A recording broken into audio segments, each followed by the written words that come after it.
در این ویدیو با من همراه شوید تا 20 جمله انگلیسی با make را یاد بگیرید که به شما کمک می‌کنند تسلط بیشتری بر مکالمه‌های روزمره داشته باشید.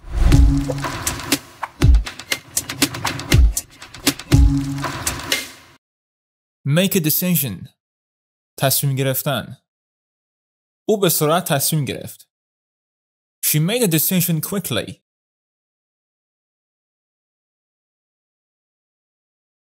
Make a difference.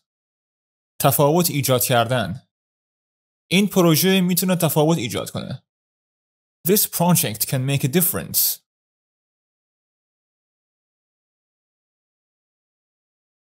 Make an effort.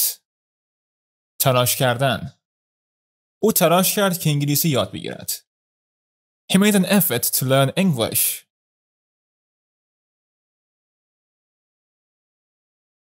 Make a mistake.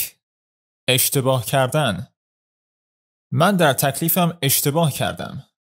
I made a mistake in my homework.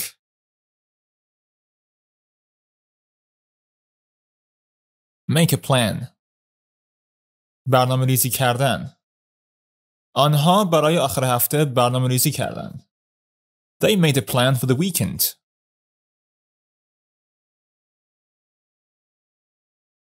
Make a profit. سود بردن. شرکت امسال سود برد. The company made a profit this year.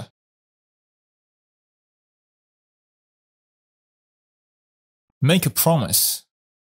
قول دادن. او قول داد که به من زنگ بزند.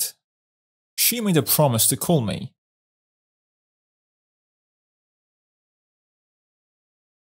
Make a suggestion. پیشنهاد دادن. میتونم پیشنهادی بدهم؟ Can I make a suggestion?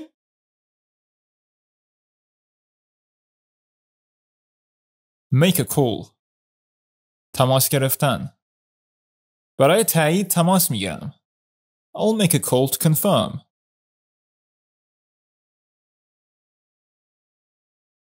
Make a wish. آرزو کردن.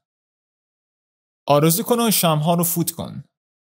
Make a wish and blow out the candles.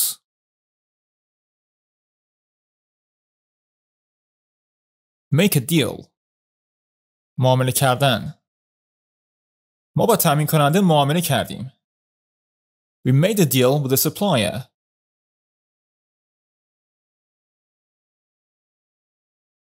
Make a noise.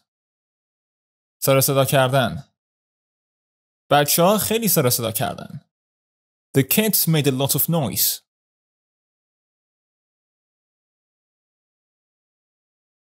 Make a point. نکته رو مطرح کردن. او نکته درباره بودجه مطرح کرد. He made a point about the budget.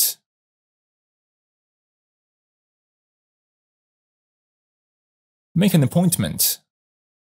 گرفتن وقت ملاقات. من باید با دکتر وقت ملاقات بگیرم. I need to make an appointment with the doctor.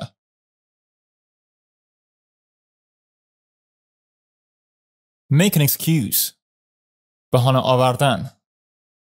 او برای دیر آمدنش بهانه آورد. She made an excuse for being late.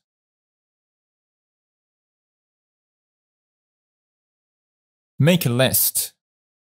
تهیه کردن لیست. بیا لیستی از چیزهایی که نیاز داریم تهیه کنیم. Let's make a list of what we need.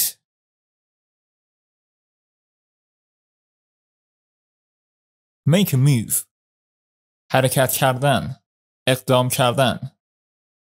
او برای ترک اتاق حرکت کرد. He made a move to leave the room.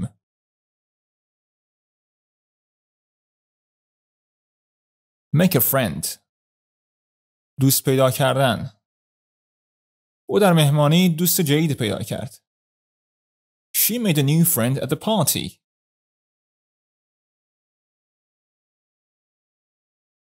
Make a complaint. شکایت کردن. میخواهم از خدمات شکایت کنم. I want to make a complaint about the service.